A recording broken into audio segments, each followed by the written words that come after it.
involved in this whole, policy. If they're not involved, I'm telling you, there will be serious opposition to this. But it's not business. It's my business. Yes, it's business. But see, what this tells you is that there was a time we normalized this plastic use. So it has been part of us. Government through legislations allowed companies to engage in this business. So we have normalized it.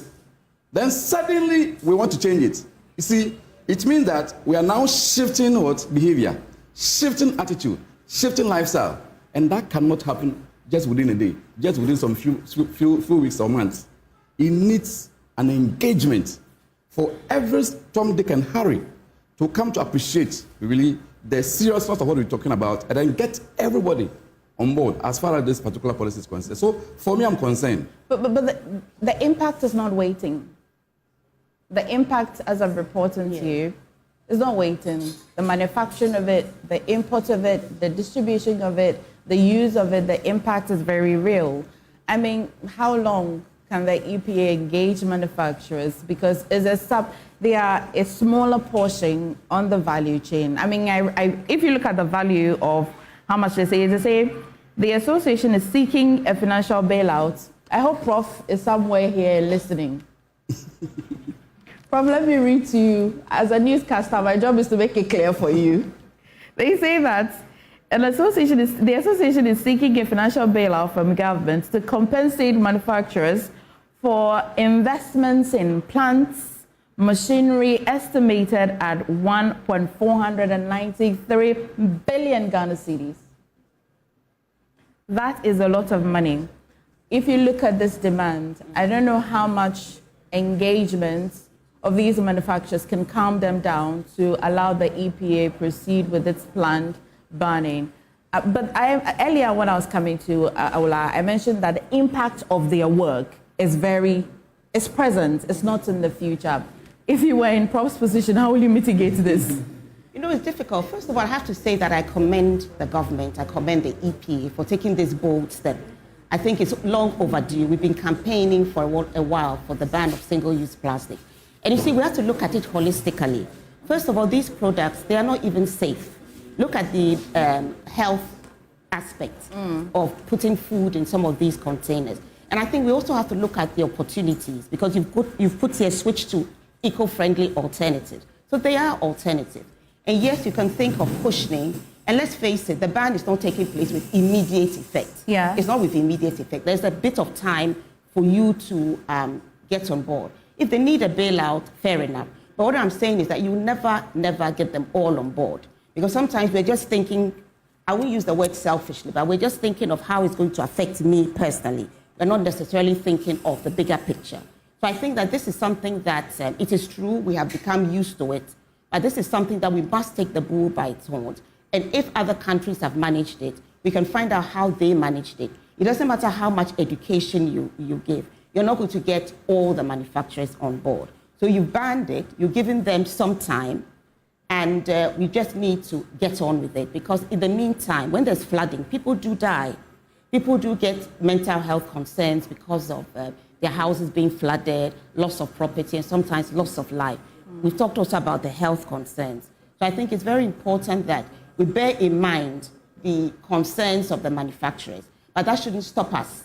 That shouldn't stop us from going ahead with it, because I think it's vital and it's long overdue. Doug, why should the government concern itself, or why should the EPA concern itself? Because it's not just the use, the impact you get if you use this product. It is also the aftermath of what it does to the environment. But where should government really focus on? Yeah, so I think that, again, the focus is on engagement. All right, there is something we call a consciousness reason. All right, sometimes you can normalize a certain lifestyle, a certain experience. You can internalize it, more or less accept it as normal. But you see, you need to engage a person to extend where the person now come to realize that, no, it's about time I changed my life. All right, I changed my lifestyle. Okay, so you give some time, like Ebola is saying, government has given some time, all right? And then after hearing all the stakeholders and their inputs, all right, we all decide that at this particular time, we are completely banning it. After which, anybody who decides to do, you deal with the person, you let the law works, right? So I think that we can make a headway. I'm so happy because reading the story from the Ghana plastic manufacturers, they are for it. Interestingly, they are for this ban. Elsewhere you have people who strongly oppose such a move, but they are for it. But then, from what I heard from the story, I think it was abrupt. It was an abrupt announcement of a ban. From what I'm hearing. Yeah. So maybe what will look like not abrupt? Engage them. So Doc, what will look like not abrupt? Because 2025 World Environment Day was when the president hinted. Then it took another year, nearly a year, few days to the exact year was when the EPA was also announced, and even said that they have to work on the policy framework, the implementations of it, and likely to phase it out in January. In fact, to be fair to the EPA, they're not banning all plastics at the same time. They're starting with the styrofoam, which it has an AKA, the takeaway. But have you eaten what you takeaway?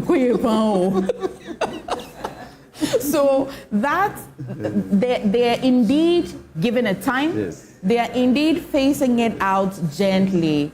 I'm not a stakeholder in this conversation, but I cannot imagine how else the EPA could have done this. Yeah, well, like I said, I believe that EPA may have engaged at some point. But then this critical stakeholder is also saying that maybe you can review your time a bit for us, just so the raw materials we have, investment we have made, at least, they will all not go down the drain. So I think this is a legitimate concern. And for a government that listens to its people and want to really bring about the positive change, the research that we seek to bring on board, I think that it will not be out of place, all right, for government to really engage this critical stakeholder. Okay. And maybe listen to their concern. If it is the view that we should even just give them some extra time, all right, government can still do that. Like I said, after which nobody can have any legitimate, concern to say that I still need more time. Okay. So Ola, I know you're shaking your head. I'll come to you, but my third guest, who sits on the Environment Committee in Parliament, who's a member of Parliament as well, is joining us. But I just know that the EPA didn't as well just start this. Honorable, it's good to have you. They didn't just start this. I understand that there was some engagement, and of course we would engage them later in the next segment, and then they'll walk us through the steps so far, where they're headed and how easy it would go.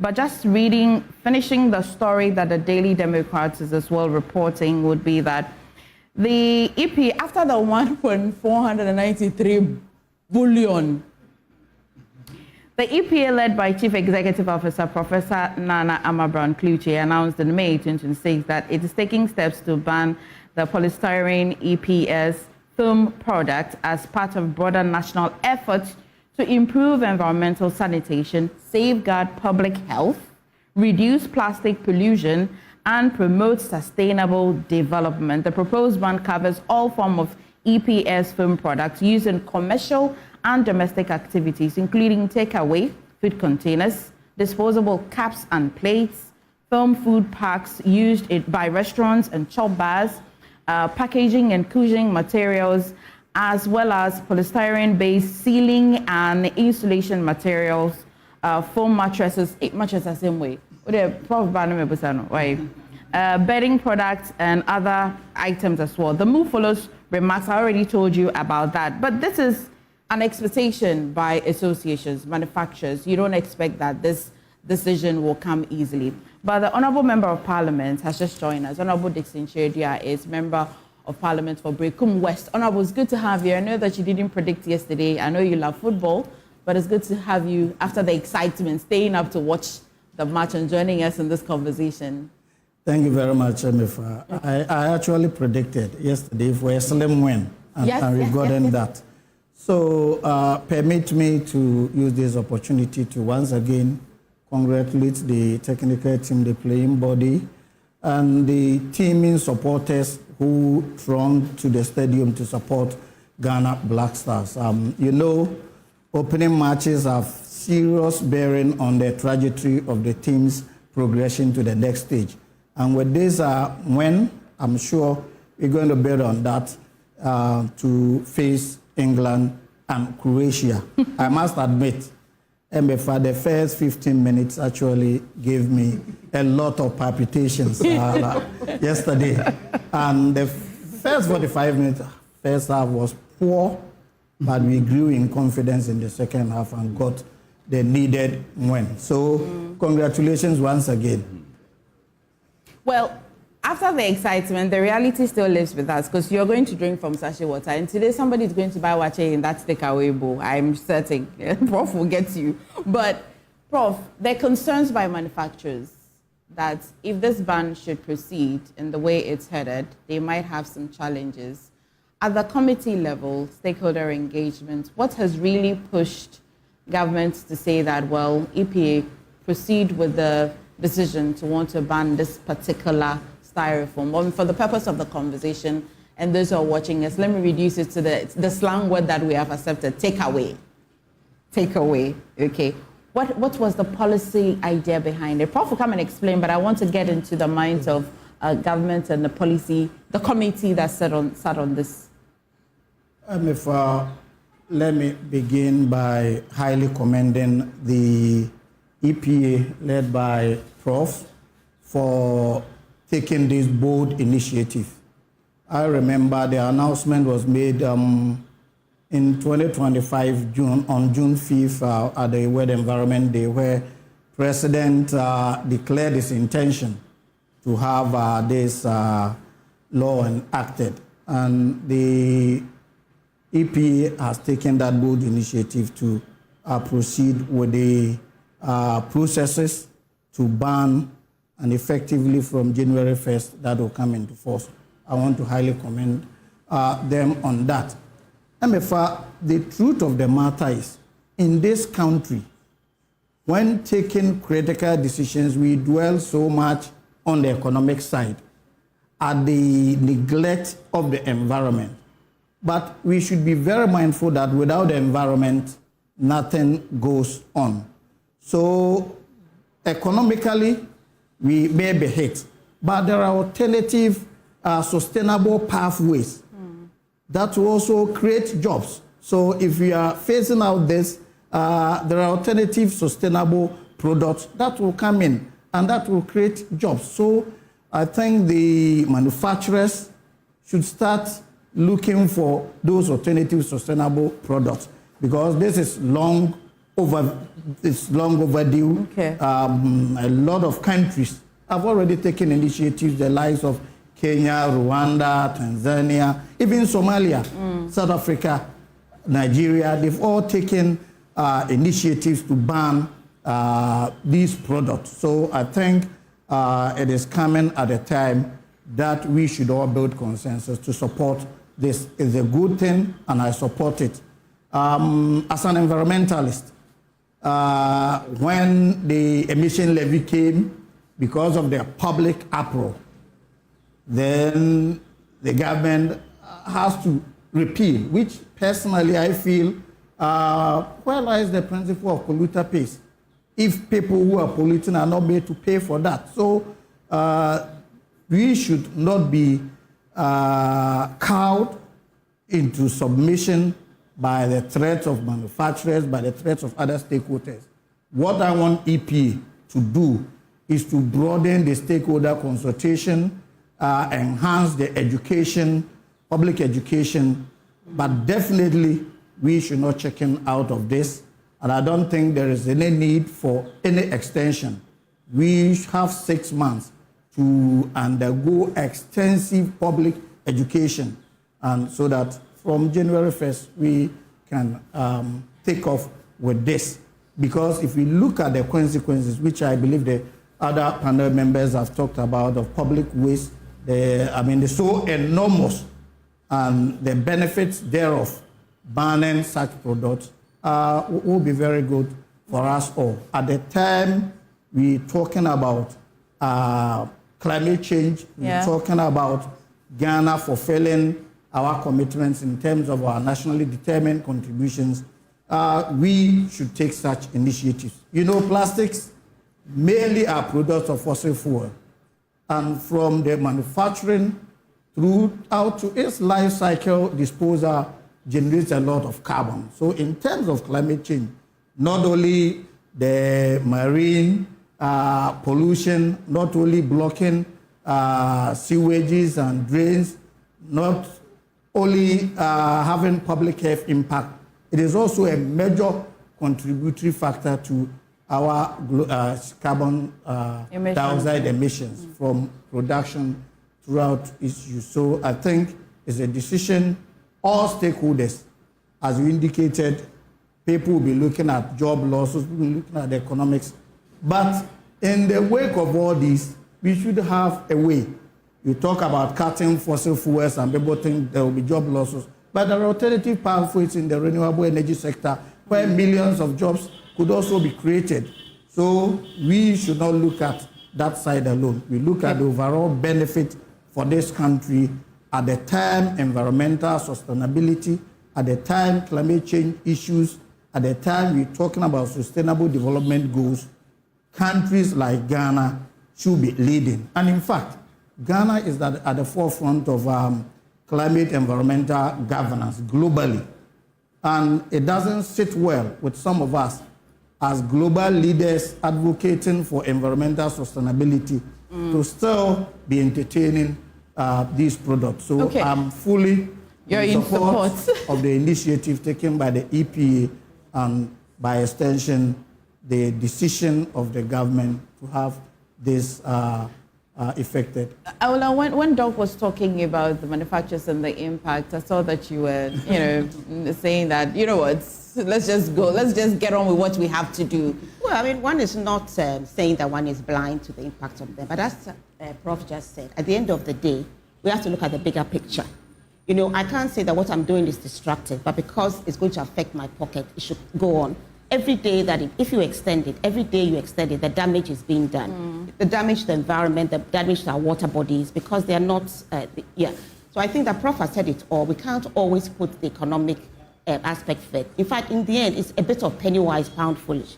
Because at the end of the day, what happens is that the destruction that takes place, we're going to use more money to combat it. I mean, look at mining, for instance. We've had consultations upon consultations upon consultation. What have we actually achieved? So I think that enough time has been given. We should just go ahead. And my main concern would be the enforcement. Because we know that when it comes to this country, we have beautiful laws. Our problem is that we are allergic to enforcement. For example, it's already against the law to wrap your kenke and abolo in plastic. But a lot of the times when you go to buy kenke, abolo, all sorts of things, even banku, it's in plastic. You go to functions and you see it's in plastic. There's no enforcement going on. So my concern is that it's brilliant. I commend the ban. But if we are not going to enforce it, then we won't have achieved that much. Okay. But Doug, have you anticipated the economic benefits of this ban? Because they look at how much they will lose. But when the EPA is able to ban and enforce this, will we get some benefits at all? Certainly. Really? We have all come to an agreement that this is something that is really not helping us. I mean, globally, Honorable was saying, Abula was also saying, a lot of countries are really banning this. I mean, just right here in Rwanda, all right, India, Costa Rica, quite a number of countries are banning this, right?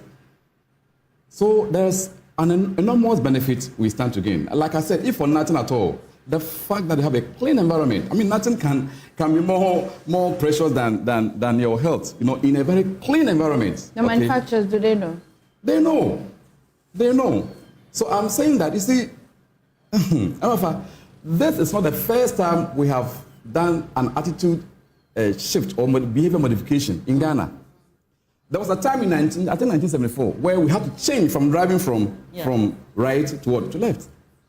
I don't think that we rushed that policy. Okay. There was engagement. There was sustained campaign. We had to change our city into Ghana City. Everybody at the time can still remember certain adverts that were run, all right, that eventually got us there.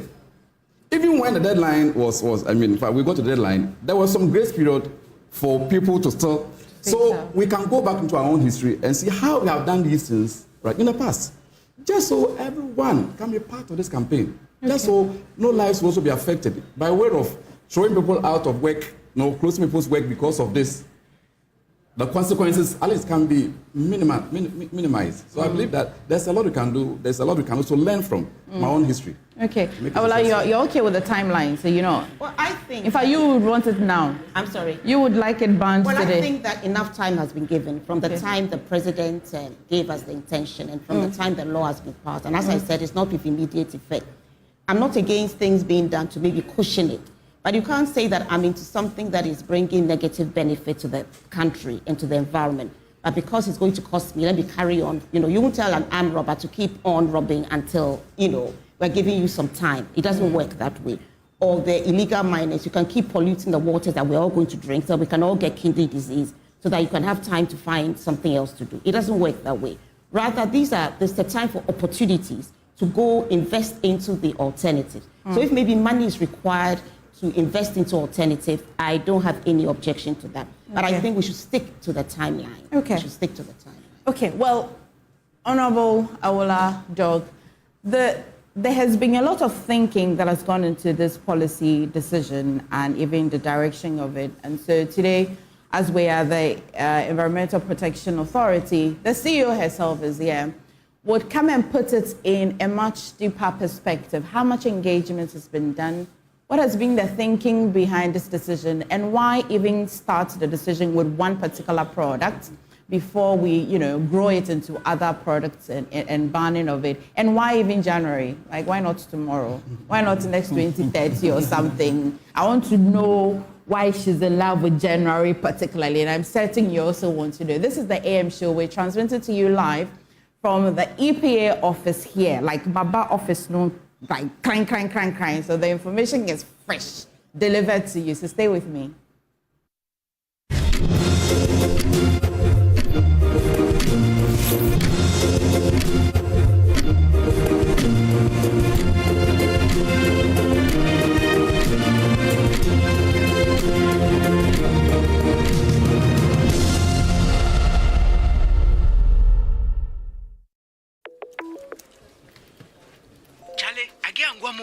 Bring the dishito fast. Remember shit that your mama made. For home church, all of it, watch it. Back to school. But the dishito on a hook him.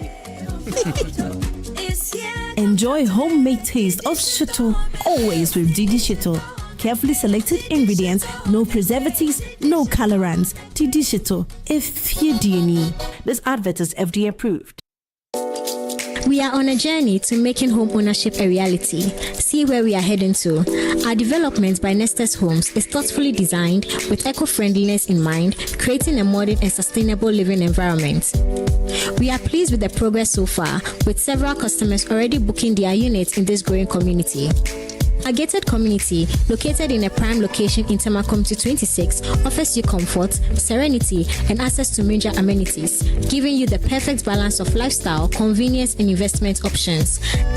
This development provides not just a beautiful place to live, but also a valuable long-term investment opportunity. Take a look at our completed homes as we continue to bring this vision to life. We are gradually taking shape, and you still have the opportunity to be part of this elegant gated community. Reserve your unit today and secure a lifetime of comfort, value, and investment growth. Call and book a free viewing now with the numbers below.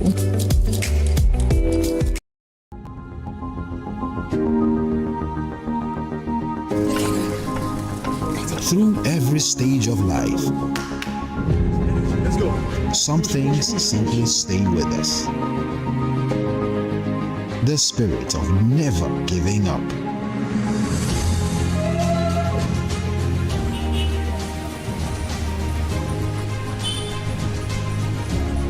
A throwback to a bygone era when love was service. A silent statement of love.